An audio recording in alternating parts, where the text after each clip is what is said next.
Vamos en esta mañana a iniciar nuestra conferencia acerca de Irak, Siria y el anticristo. Hace algunos años pudimos nosotros ver a través de los reportes y de los medios de comunicación masivos que en Túnez hubo una rebelión tremenda contra el gobierno que se corrió y comenzó a propagarse por el norte de África y llegó a Egipto, donde un grupo llamado la Comunidad Musulmana Radical o la Hermandad Musulmana derrocaron al presidente Mubarak. Después de Egipto comenzó otro grupo a infiltrarse dentro de Siria para poder formar una nueva coalición de terrorismo en el mundo. Y este grupo hasta este momento se llama ISIS, que significa o se tradujo el Estado Islámico. Hace un mes, este grupo terrorista acaba de ser desechado o descalificado como grupo terrorista y ahora es considerado un culto satánico. O sea, ya no lo consideran un grupo terrorista común y corriente como Hezbollah o como Hamas, sino que ahora se considera un culto, porque es un culto, ¿verdad?, dedicado a Satanás, a combatir el cristianismo, el judaísmo y los principios establecidos en la Biblia. Es interesante que no ataca ninguna otra religión más que precisamente el cristianismo. Después de que vino esta revolución ahí en... Muchas gracias.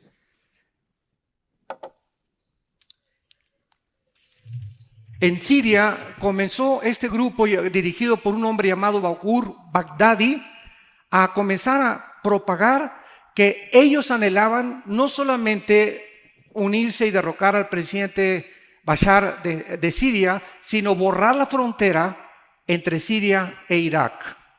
Precisamente hace 3.500 años o 4.000 años no existía esta frontera.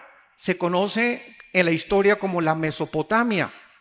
Y este grupo de Irak, sabemos que Irak en 1935, ¿verdad?, con muchas otras naciones, Irán cambió de Persia al nombre de Irán, se comenzaron a independizar exactamente en el tiempo en que Israel llegó el 14 de mayo de 1948, ante los ojos expectantes del mundo, la primera nación en la historia recobraba su independencia, su estado soberano en un solo día, cumpliendo las promesas bíblicas de que Dios traería del exilio de la diáspora a la nación de Israel.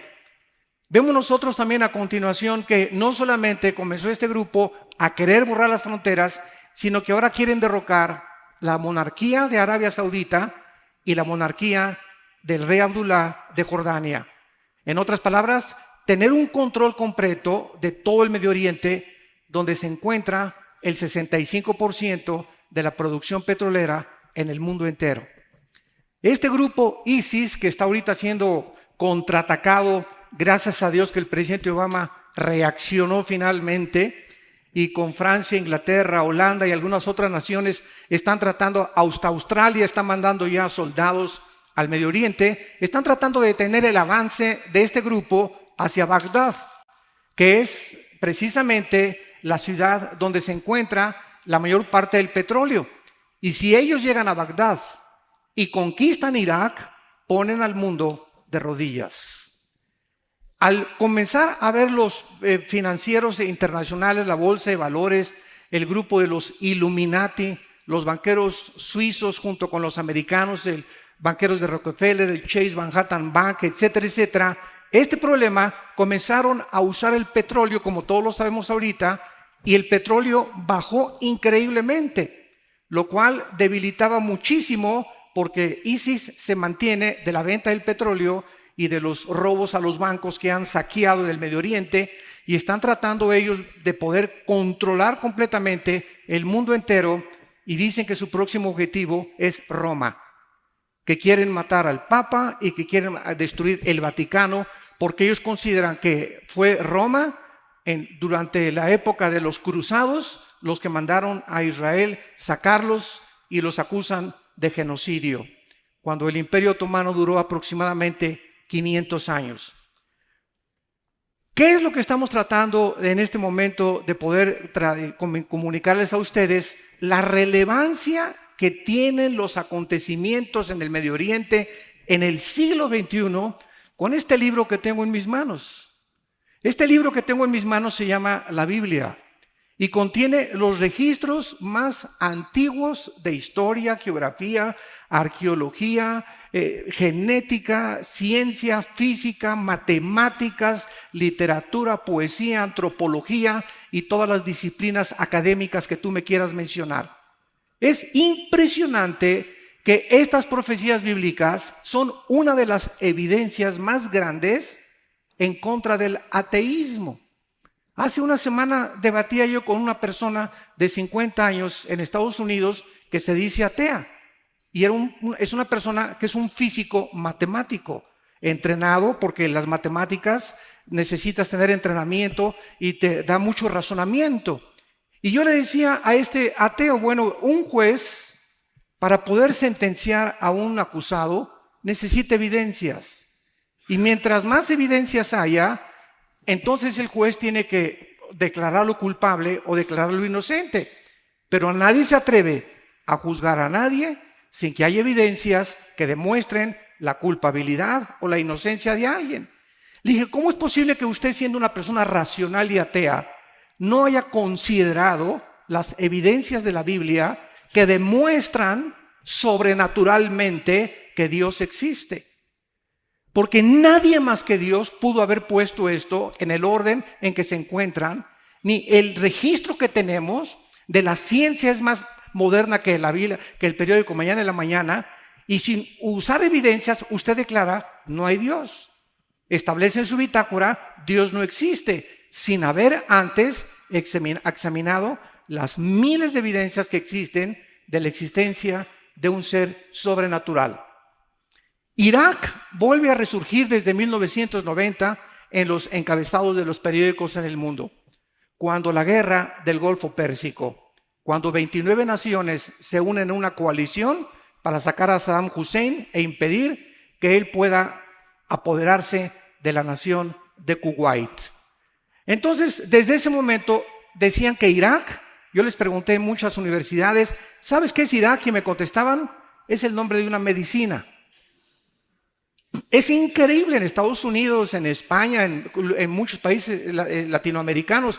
Irak era algo como desconocido, una nación desconocida, y comienza a recobrar renombre a partir del finales del siglo XX. Esto es interesante porque la Biblia dice, como lo vamos a ver a continuación, que la civilización va a terminar ahí, en esa zona geográfica del Medio Oriente que se conocía como la Mesopotamia. Y es precisamente en esta zona donde vamos a ver la importancia que la Biblia nos muestra y de qué forma se van a desarrollar los acontecimientos. En primer lugar, fue aquí en Irak, en el capítulo 2 del libro del Génesis, donde tuvo lugar el origen de la civilización humana, de acuerdo a la Biblia. Dice el capítulo 2 del Génesis, versículo 10, y salía de Edén un río para regar el huerto, y de allí se repartía en 4 brazos. El nombre del uno era Pisón. Este es el que rodea toda la tierra de Ávila, donde hay oro, o sea, la parte de Arabia Saudita. Y el oro de aquella tierra es bueno. Allí también hay bedelio y ónice. El nombre del segundo río es Gihón, que posiblemente fue el río Nilo, y después del diluvio universal fue desviado su cauce y ya no recorre el Medio Oriente como antiguamente. Este es el que rodea la tierra de Cus, que es la tierra de Canaán. Y el nombre del tercer río es Hidekel, que es el nombre actualmente del río Tigris. Este es el que va al oriente de Asiria, y el cuarto río es el Éufrates. El huerto del Edén, donde Dios colocó a la primer pareja humana, se encontraba geográficamente en lo que ahorita es la nación de Irak y Siria, en esta región de lo conocida como la Mesopotamia. Hidekel es el antiguo nombre, como vimos, para el río Tigris, que junto con el Éufrates riegan desde Turquía hasta el Golfo Pérsico, más de 1,700 millas.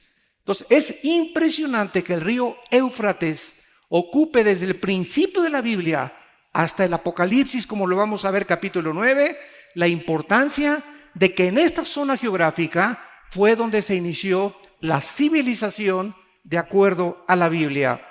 En segundo lugar, en Génesis 3:1, la Biblia nos muestra que fue ahí también, en lo que es ahorita Irak y Siria, donde se encontraba Lucifer. Dios no creó al diablo. La palabra diablo significa acusador. Satanás, el adversario. Dios creó a un querubín perfecto, hermoso, con el potencial de que él escogiera adorar a Dios libremente. Él se hizo diablo. Dios no hizo al diablo. Él se hizo diablo cuando él se rebeló con las leyes de Dios. Entonces, ahí fue precisamente cuando Adán y Eva fueron colocados, que ya en este planeta Tierra se encontraban los ángeles caídos. Esto es interesante porque lo corrobora Ezequiel capítulo 28 e Isaías capítulo 14. Entonces, el planeta Tierra que nosotros conocemos tiene aproximadamente 10 o 15 billones de años.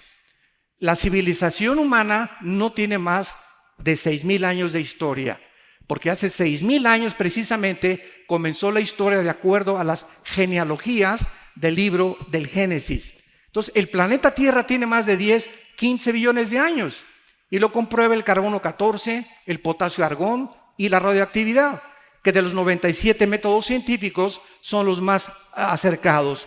Pero este planeta ya estuvo ocupado antes por alguien. Este planeta estaba ocupado por ángeles caídos, que fueron confinados aquí y que Dios los tuvo que juzgar antes de que Dios colocara y comenzara a reestructurar el planeta en los primeros versículos del Génesis. Porque cuando dice la Biblia que Dios dijo fue a la luz, no se refería a la luz del sol, porque el sol hasta el cuarto día entra en movimiento, se refería al espectro electromagnético que rodea la Tierra y que hace posible las comunicaciones. Tú sales fuera de la atmósfera y es imposible que nos comuniquemos más que a través de una escafandra. Si vamos a la Luna, vamos a Marte, necesitamos aparatos. La voz no viaja, las ondas del sonido no viajan fuera de la atmósfera, porque el espectro electromagnético es precisamente lo que Dios diseñó para que de la atmósfera hacia abajo pudiéramos nosotros comunicarnos. Vemos nosotros también en Job capítulo 38 que la Biblia corrobora esta versión acerca de que los ángeles ocupaban este planeta y ellos ya existían antes que nosotros. Dice en Job capítulo 38 que cuando Dios estaba midiendo la tierra, Dios puso las medidas perfectas de la tierra y esta afinación es como un motor.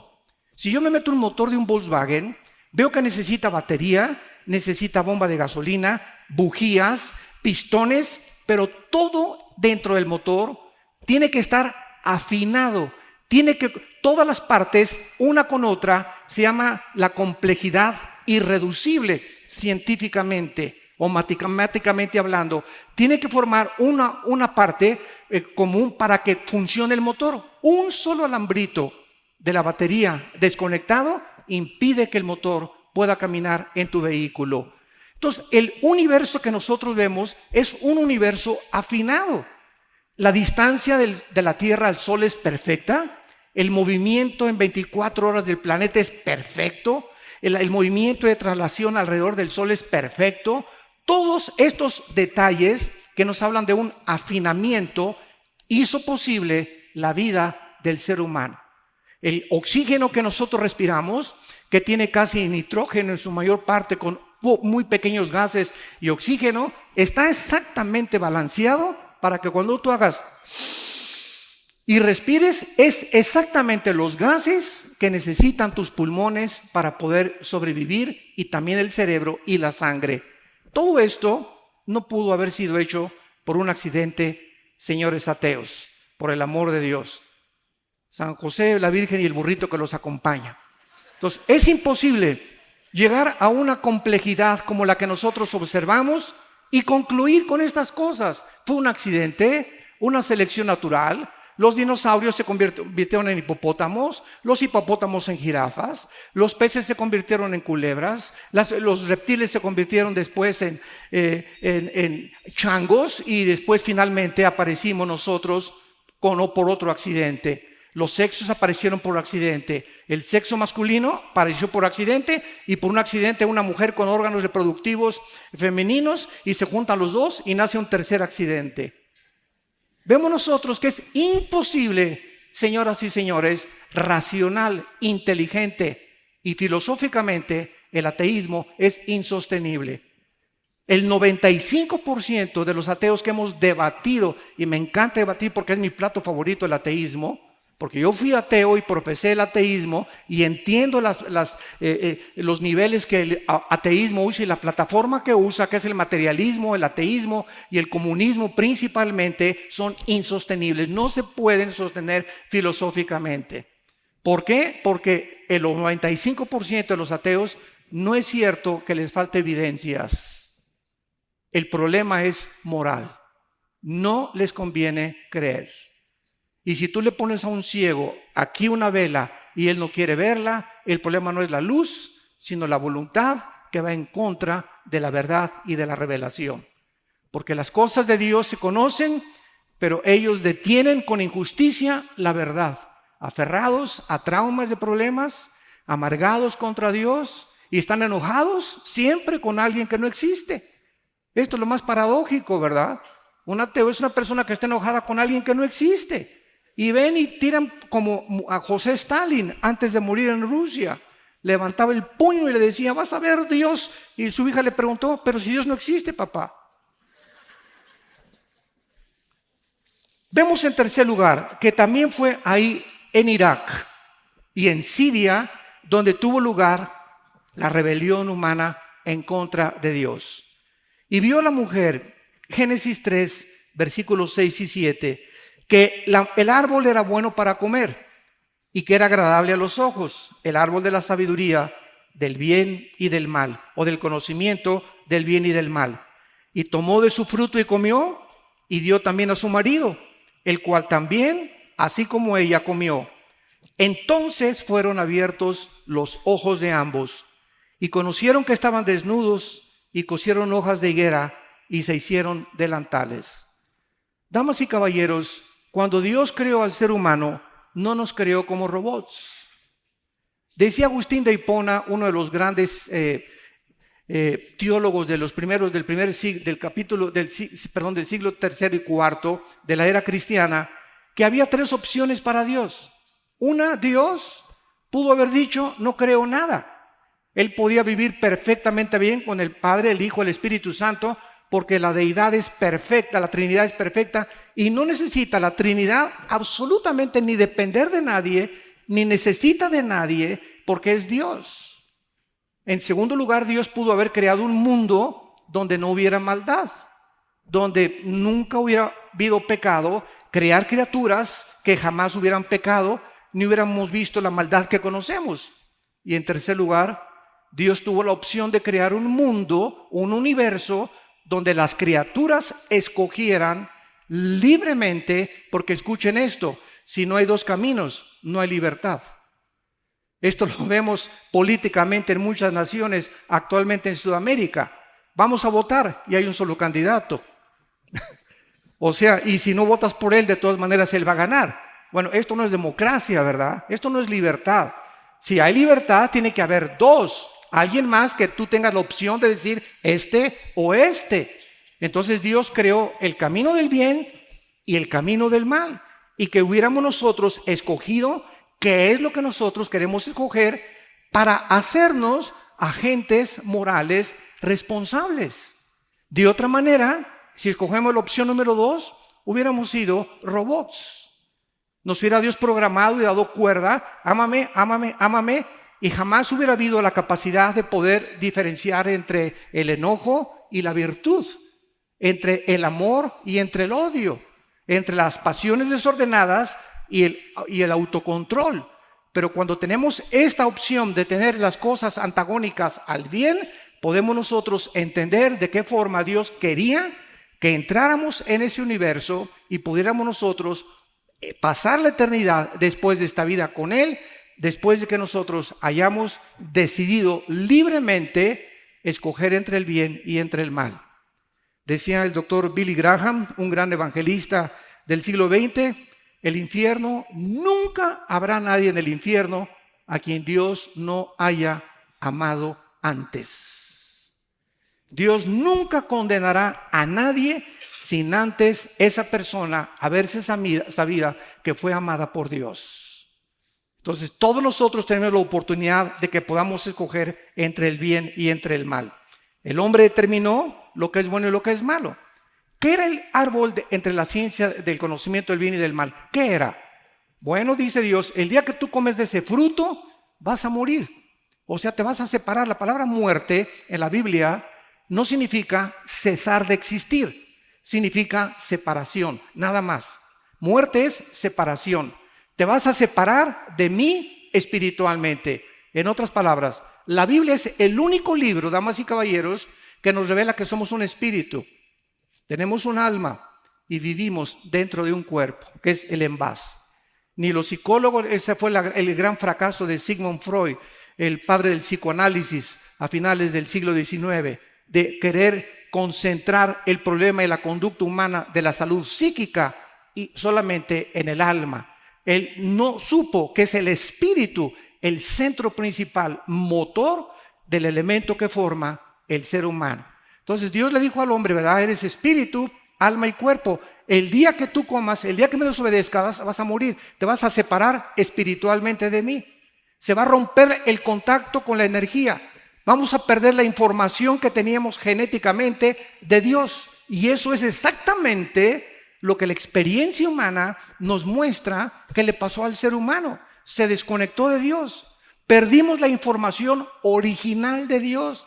¿Quién es Dios realmente? ¿Cómo puedo comunicarme con Él? Y como perdimos esta comunicación, pero en el alma existe todavía la semejanza de Dios, inventamos las religiones. ¿Qué son las religiones? Intentos, musulmanes, mormones, católicos, ciencia cristiana, nómbrame la que tú quieras. Hay más de ya 350 denominaciones y más de 500 religiones en el mundo, la que tú me quieras mencionar. Todas son intentos de poder encontrar a Dios a través de portarse bien, de hacer buenas obras, de mantener un sistema de rituales y de ceremonias donde yo pueda decir, bueno, por lo menos ya el domingo cumplí, ya me pusieron mi ceniza el miércoles de ceniza, ya cumplí con la comunión, ya cumplí con aquello, pero puedo portarme como el diablo de lunes a viernes. Entonces, baja Cristo hace 2000 años, damas y caballeros, baja Cristo, el personaje más insuperable, increíble que jamás la historia haya conocido, que fue lo que hizo que yo viniera al cristianismo, después de compararlo con el Che Guevara y con Carlos Marx y con Sigmund Freud y con Friedrich Nietzsche y con Jean-Paul Sartre y con todos los grandes, como decimos en México, tráeme tu gallito giro. A ver, un predicador me dijo, enséñame, ¿verdad? Tú dime quién es el hombre que más admiras. Y cuando comencé a estudiar la vida de Cristo y la forma que Él demostró psicológicamente el control más grande de salud psíquica, señores psiquiatras que nos escuchan. La psiquiatría y la psicología debería estudiar la vida de Cristo, porque es el ejemplo máximo del control de las emociones y los sentimientos humanos. Simplemente en esa cruz. Ve lo que cualquier ser humano, dicen los psiquiatras, cuando estás bajo el sufrimiento no te acuerdas ni de tu mamá. Cuando estás bajo el sufrimiento te concentras solamente en ti y comienzas con la autolástima, pobrecito de mí, al amarte como perrito las heridas. Y este hombre colgado en la cruz diciendo, Padre, perdónalos. Diciéndole a su madre, mujer, María, ahí está tu hijo, Juan, ahí está tu madre. Preocupándose en su agonía de sus sufrimientos con clavos y espinas en su cabeza, diciéndole al Padre, Padre, en ti encomiendo mi espíritu, mostrándonos que hay vida después de esta vida, que no terminaba la cruz, su vida era solamente un peregrinar, era un pago completo que tenía que hacer por nuestros pecados.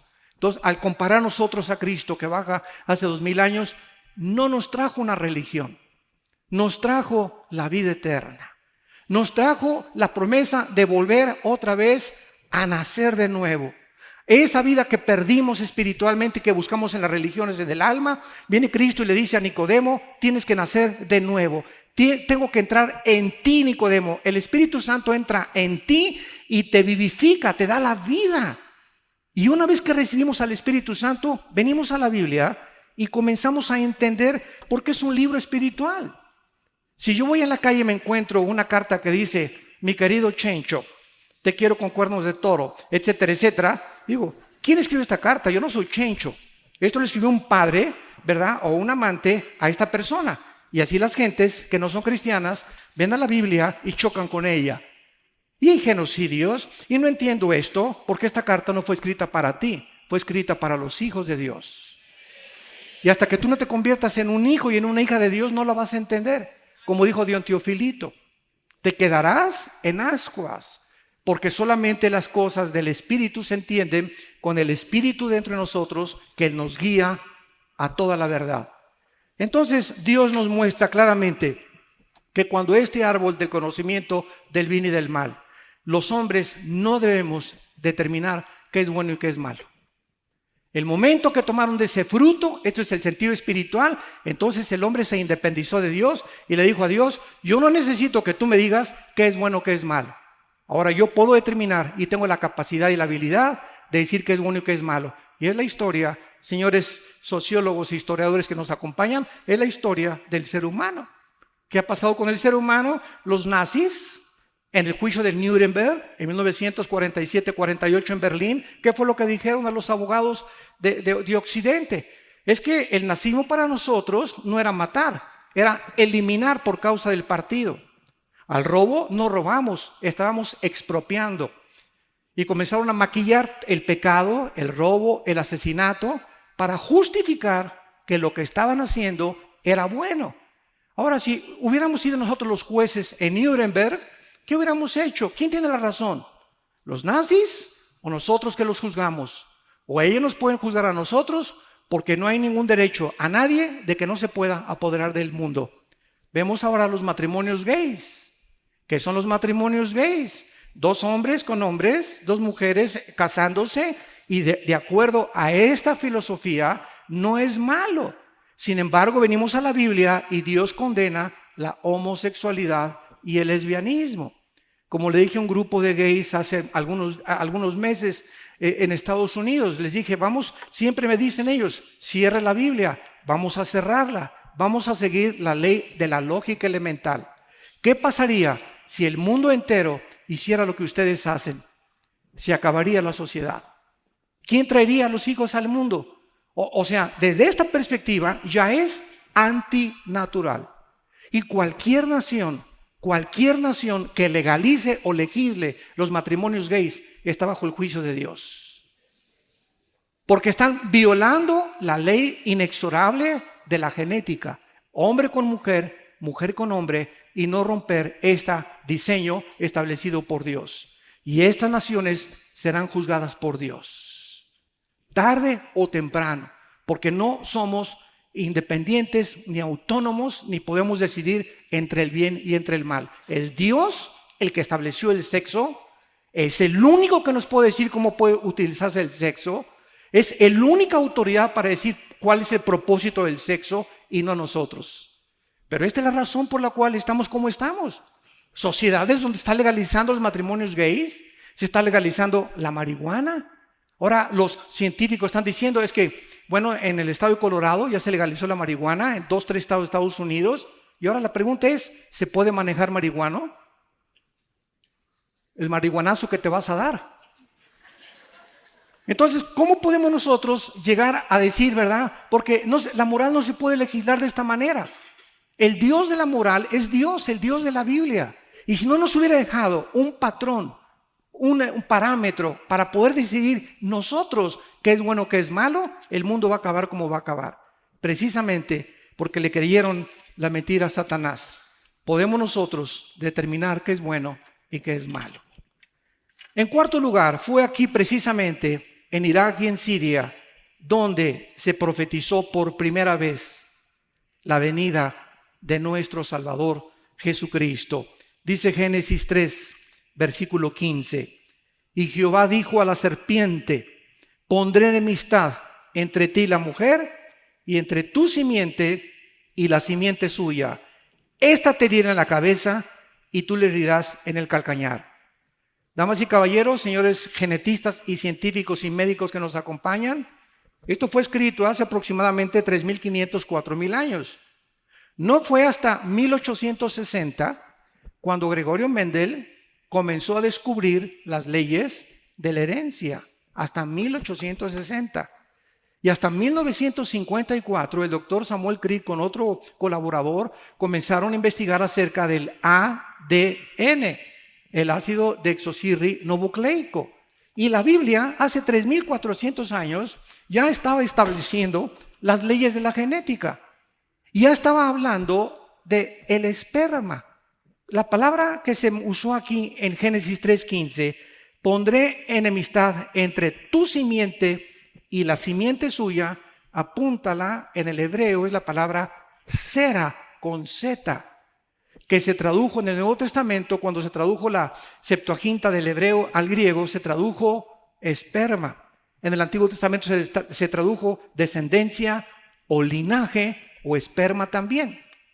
Es muy interesante que Dios ha hecho una promesa. Iba a haber una enemistad, una guerra continua, es la palabra en el hebreo enemistad, una guerra que es continua, es un odio que tienes hace 3 años o 4 años contra tu mamá, un odio que tienes hace 3 o 4 años contra tu papá o contra tu cuñado, o una persona que no has perdonado hace 3 o 4 años. Esto no solamente pleito, es una enemistad que dura en tu corazón y te está infectando como tú no te imaginas. Porque lo que más infecta y afecta la salud psíquica del ser humano es el rencor. El rencor y la amargura. Por eso baja del cielo Dios y nos dice: perdonen para que vuestros pecados sean perdonados.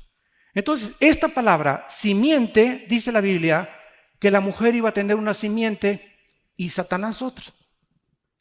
Pero cuando comenzaron los teólogos, hace como 2 siglos, a debatir, ¿cómo que la simiente, si la simiente no la tiene la mujer? La simiente la tenemos los hombres. Es el hombre el que trae la semilla. Somos los portadores de la semilla. La mujer es como el recipiente, la estación que recibe la señal en su matriz. Entonces, pero el varón es el que trae la semilla a través del cromosoma Y, que es el que determina el sexo masculino. Yo soy hombre, tú eres hombre porque el esperma de tu papá Y ovuló los 2X de tu mamá y naciste varón. Si el cromosoma X de tu papá hubiera ovulado los 2X de tu mamá, hubieras nacido mujer. Entonces vemos nosotros que dentro de la misma genética, que apenas estamos comenzando a ser arañados en ella, la Biblia establecía que Cristo vendría sobrenaturalmente al mundo. Esa semilla no la pondría José. Cuando el ángel se le apareció a María, Mateo 1, le dijo: José, hijo de David, José, no temas recibir a tu María, tu mujer, porque lo que en ella es engendrado del Espíritu Santo es. María se convulsionó, María estaba anonadada. Oye, le dice al ángel Gabriel: José y yo no hacemos ni a Cancún de luna de miel. Estamos desposados, estamos comprometidos. ¿Cómo me estás hablando de un embarazo? Imagínate, fue hace 2000 años. Y José, claro que al comenzar a verle la pancita crecer a María, iba a comenzar a preguntarse con quién se metió, con el lechero, ¿verdad? O se fue con el carpintero, ¿qué pasó? Entonces el ángel tenía que hablar con José y decirle: cuando comience a crecerle la pancita a María, José, ella no se metió con nadie, ella ha sido engendrada por el Espíritu Santo. La pregunta es ¿por qué? Y 2000 años después, la ciencia, que dice siempre, y la Biblia tenía la razón, nos da la respuesta. Si José, la semilla de José, el esperma de José, hubiera ovulado, hubiera fertilizado el óvulo de María, Cristo, nuestro Salvador, hubiera nacido en pecado. Porque la ley de la herencia espiritual es que transmitimos el pecado a través de la sangre. Antes de que se descubriera la circulación de la sangre, y antes de que se descubriera que el alma está en la sangre y que cuando viene la fertilización se transmite el alma. Dios no pone el alma, Dios pone el espíritu. Zacarías 14:1. Pero el alma se transmite desde Adán hasta nuestros días. Romanos 5:2. El pecado entró al mundo por un hombre y la muerte, escuchen la palabra que se usó hace 2000 años, y la muerte pasó. ¿Cómo que pasó? ¿Cómo que se transmite algo desde Adán de generación en generación hasta el siglo XXI? ¿Cómo pudo ser eso? Hasta que se descubrieron las leyes de la herencia. ¡Qué increíble! La Biblia es más moderna que la ciencia de mañana en la mañana. Entonces comprendemos todas estas cosas con este mensaje que Dios les dio, que el Mesías nacería sobrenaturalmente y tendría que entrar al mundo sobrenaturalmente para que en la cruz nos pudiera perdonar. Porque si hubiera muerto un cardenal, o si hubiera muerto Abraham, o un papa en la cruz, no nos podía perdonar. ¿Por qué? Porque primero tendría que pagar por sus pecados, porque no hay nadie más que Cristo que haya nacido sin pecado, para después ofrecer el sacrificio por nosotros. Pero con una ofrenda, dice Hebreos 10, nos hizo perfectos por toda la eternidad. Y dijo Tetelestai, consumado es, satisfecho estoy, dijo el Padre, de tu sacrificio y de la cruz a nuestros días. Dios nos declara, siendo culpables, inocentes por su gracia y su misericordia.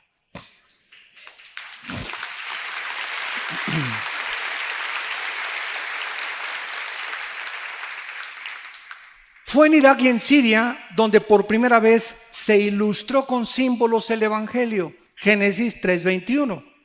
Y Jehová Dios hizo al hombre y su mujer túnicas de pieles y los vistió. En otras palabras, cuando Adán y Eva se rebelaron contra Dios, ¿qué hicieron? Inmediatamente lo primero que descubrieron fue su sexualidad, porque es a través de la sexualidad que se transmite el pecado. Es a través de la unión sexual, cuando el hombre pone su esperma en la matriz de la mujer, donde se transmite el pecado. Se transmite sexualmente el pecado. Entonces no nos sorprenda que ahorita la diosa del universo es el sexo y el dios, el oro o el dinero. Son los dos dioses que han levantado el ser humano, el dios del dinero y la diosa del sexo. Y vemos ahorita, ¿verdad? Matrimonios gay, homosexualismo, sadomasoquismo, sexo con animales, adulterios, fornicación. Las telenovelas ya no tienen, ¿verdad?, ningún recato absoluto. Es Sodoma y Gomorra el mundo en que estamos viviendo. Porque el ser humano está usando el sexo indiscriminadamente, porque no saben para qué es. Si yo agarro esta botella, el que diseñó esta botella le dio una forma, un diseño, para que fuera el contenedor del agua que se le pone con su tapita.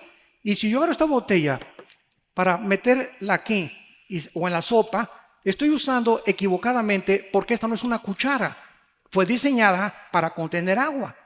Entonces, cuando yo sé, ¿verdad?, que es el diseño para beber agua, uso el agua y sé el propósito del diseñador.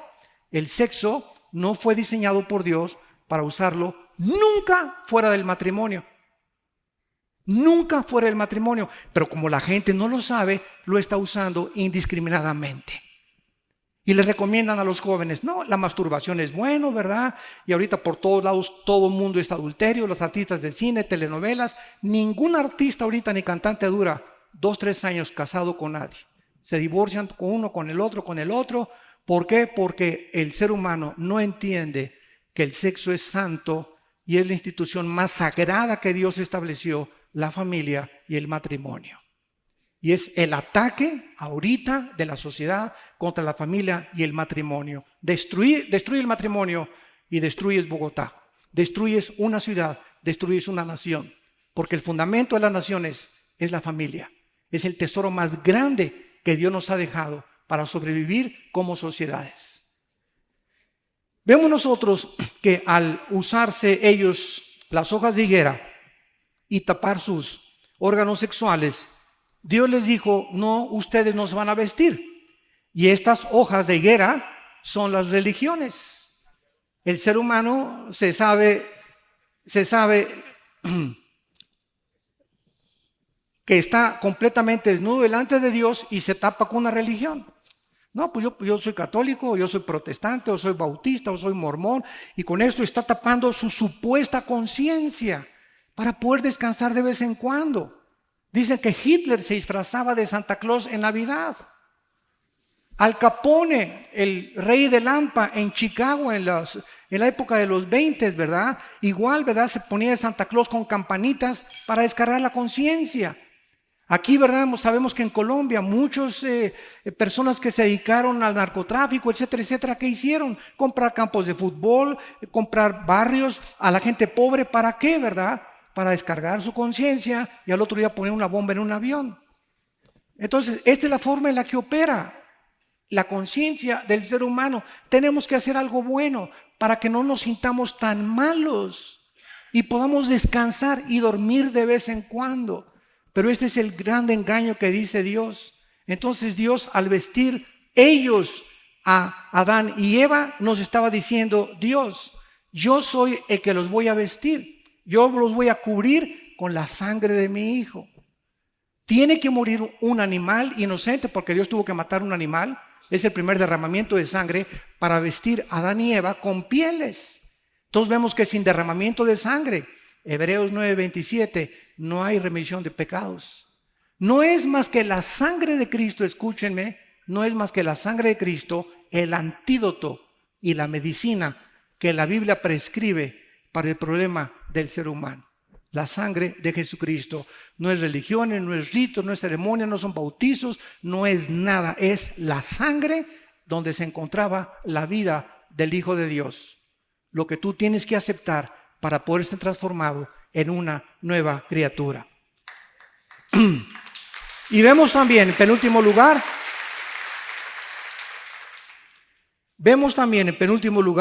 que fue en Irak, Génesis capítulo 11, donde se llevó a cabo la primer rebelión masiva o colectiva en contra de Dios. Un hombre llamado Nimrod, de origen sirio-iraquí, reunió a toda la gente para construir la famosa Torre de Babel. Veamos lo que se escondía detrás de esta construcción. Dice Génesis capítulo 11, versículo 4, y dijeron: vamos, edifiquémonos una ciudad y una torre cuya cúspide llegue al cielo, y hagámonos un nombre por si fuéramos esparcidos sobre la faz de la tierra. Vean ustedes la autonomía, la autoindependencia de un grupo colectivo hace 3,000, 4,000 años. Hagámonos un nombre.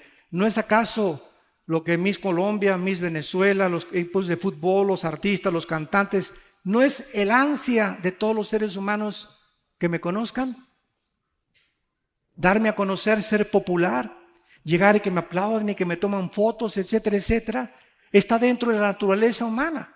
Y edifiquémonos, pero sin tomar en cuenta a Dios. Voy a escoger una carrera de computación porque oí que es la que más dinero produce. Y tú no estás siguiendo los dones que Dios te dio. Tú estás siendo guiado para escoger una carrera en la universidad simplemente por la ambición del dinero. Y ahorita el 70% en Latinoamérica de los jóvenes que escogen una carrera lo hacen basados en el dinero. ¿Cuál es la que produce más dinero? ¿Dónde voy a ganar más dinero? Y tal vez Dios no te dio ese don. A lo mejor te dio el don para la música, o a lo mejor no todos van a la universidad ni terminan la universidad, ni todos los que terminan la universidad tienen éxito. Todos tenemos diferentes dones. El secreto está que si tú le entregas tu vida a Dios y le dices: Señor, quiero que tú me guíes, porque tú tienes un plan perfecto. Jeremías 29:11, mis pensamientos para ustedes son de paz, para darles el fin que quiero. Dime, Señor, qué es lo que quieres de mi vida, y caminas con Dios. Dios va a dirigir tu vida y vas a prosperar. Escuchen, en México, el 65% de los profesionistas en la República Mexicana, abogados, licenciados, médicos, veterinarios, el 65% viven del comercio. No ejercen su profesión. Creyeron que ellos iban a poder con la profesión avanzar y viven del comercio. Se dedican a otra cosa menos a la profesión que escogieron en la universidad. ¿Por qué? Porque creemos que podemos escoger vivir, formar una familia, tener un matrimonio sin tomar en cuenta a Dios. Y es el ridículo lo único que hemos hecho en esta vida. Y finalmente, ese es el origen del globalismo. Ahorita, ¿qué es lo que está pasando, verdad? Juntándose las naciones para poder tener un gobierno mundial. Hace poco, desgraciadamente, oí en un video que me mandaron que se juntaron en Guatemala muchos pastores para decir que la reunión que hubo en Suiza para el tratado que está haciendo Estados Unidos, el P5 con Irán, para que puedan reducir el uranio 235 y centrifugar menos la construcción de la bomba atómica, era el tratado de paz del anticristo. Y estamos deteriorando y distorsionando las profecías bíblicas en un sensacionalismo amarillista, porque creemos que podemos nosotros, sin consultar la Biblia y sin estudiarla profundamente, llegar a emitir tantas barbaridades. Cuando los aviones se estrellaron contra las Torres Gemelas en Nueva York, dijeron que fue el ataque de Babilonia en Apocalipsis 18, que era la destrucción de Babilonia, que Nueva York era Babilonia y que así comenzaban a destruir Dios a Babilonia. Y así vivimos en un mundo donde si no tenemos cuidado y no estudiamos y no profundizamos, vamos a ser engañados. Pero el anticristo determinará finalmente la unidad del mundo en un solo gobierno, política, económica y militarmente. Y finalmente, en Apocalipsis 9, versículo 13 y 15, escuchen esto. El sexto ángel tocó la trompeta y oí una voz entre los 4 cuernos del altar de oro que estaban delante de Dios diciendo: desata los 4 ángeles que están atados junto al río Lerma, Mississippi, Tíber. Qué increíble que la Biblia termina con Irak, con el río que corre desde Turquía y desemboca en el Golfo Pérsico. Y la Biblia nos revela, esto es tremendo, que ahí en Irak, junto al río Éufrates, se encuentran atados los 4 principados que controlaron el imperio babilónico, el imperio medo-persa, el imperio griego y el imperio romano. Si vas a Daniel capítulo 10, encontrarás que Persia tenía un principado y que un ángel tuvo que luchar contra este ángel caído para poder llevarle el mensaje a Daniel. Y estos 4 ángeles que están atados en el río Éufrates controlaron esa zona y van a ser desatados antes de la segunda venida de Jesucristo. Y qué increíble que en este momento, en el siglo XX, estamos en abril del siglo XXI, el Medio Oriente, Irak y Siria sean el centro del conflicto internacional que puede llevarnos a una tercera guerra mundial. Donde más actividad demoníaca hay en el mundo, no es en Tepoztlán, en México, ni en el Zapoteco, ni en Perú, ni en Lima, es en Irak y en Siria. Y ahí se está llevando un conflicto armado, porque ya son 40 o 50 mil hombres terroristas llamados ISIS, con el propósito de expandir otra vez el califato, el gobierno de un califa y controlar el mundo. Porque ahí se encuentra el 65% de la producción del petróleo del mundo entero. Y este es el cuadro al que todos nosotros hemos llegado. Y la Biblia profetiza finalmente en Daniel capítulo 8, que de una de las divisiones del imperio griego saldrá el anticristo. Cuando muere Alejandro el Magno, se divide Grecia en Egipto, en Siria, en Turquía y en Macedonia. Y dice la Biblia aquí en Daniel 8, versículo 8 y versículo 9, y el macho cabrío se engrandeció, que más adelante es Grecia, y de uno de ellos salió un cuerno pequeño, que creció mucho al sur, o sea, hacia Egipto, y al oriente, Jordania, Irak e Irán, y hacia la tierra gloriosa, y se engrandeció hasta el ejército del cielo, y las estrellas echó por tierra y las pisoteó, y por él fue quitado el continuo sacrificio. La Biblia le llama al anticristo en Isaías 10:12, en Isaías 14:25 y en Miqueas capítulo 5, el asirio. Pero muchos dicen, ¿pero que no iba a ser judío el anticristo? Escuchen esto para terminar. Qué interesante. En el año 722 a.C., los asirios se llevaron por primera vez cautivos a 10 tribus de Israel en el año 722 antes de Cristo. Y se los llevaron a Siria. Y estas 10 tribus se perdieron en la historia. Solamente quedaron 2 tribus de Judá y Benjamín en el reino del sur, Israel.